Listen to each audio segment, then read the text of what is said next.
હવે સમાચારો વિસ્તારથી જોઈએ તો વડોદરામાંથી કલરયુક્ત બિરયાની મળી આવી છે। ફતેગંદી બોમ્બે રસોઈમાંથી કલરવાળી બિરયાની મળી હતી। બિરયાનીમાં પ્રતિબંધિત સિન્થેટિક ફૂડ કલરનો ઉપયોગ થતો હતો। વડોદરા મહાનગરપાલિકાની ફૂડ વિભાગની ટીમે તપાસ કરી સ્વચ્છતા ન જોવા મળતા દુકાને તાત્કાલિક બંધ કરાવી 160 કિલો બિરયાનીનો જથ્થાનો સ્થળ પર નાશ કરાયો છે। જમજમ કેટરર્સમાંથી પણ કલરયુક્ત બિરયાની મળી આવી છે।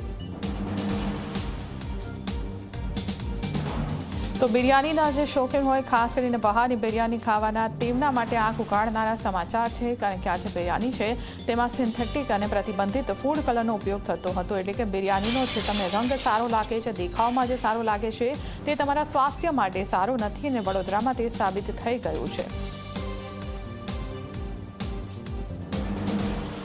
આજરોજ ઉત્તર ઝોનમાં આવેલ ફતેગંજ વિસ્તાર જે સદર બજાર છે તેમાં આપણે બોમ્બે રસોઈ નામની એક બિરયાનીનું યુનિટ છે, જ્યાં તેઓ બિરયાની બની અને સેલ કરે છે અને ત્યાં આકસ્મિક ઇન્સ્પેક્શન કરતાં તેઓને ત્યાં અનહાઇજેનિક કન્ડિશન જોવા મળેલ છે અને જે બિરયાની બનાવેલ છે તેમાં સિન્થેટિક ફૂડ કલરની હાજરી જોવા મળેલ છે, જે પ્રીપેડ ફૂડમાં વેલિડ નથી। તે આધારિત તમામ જે ફૂડ કલરવાળી બિરયાની હતી આશરે 160 કિલો જેવી આપણે સ્થળ પર જ નાશ કરાવેલ છે।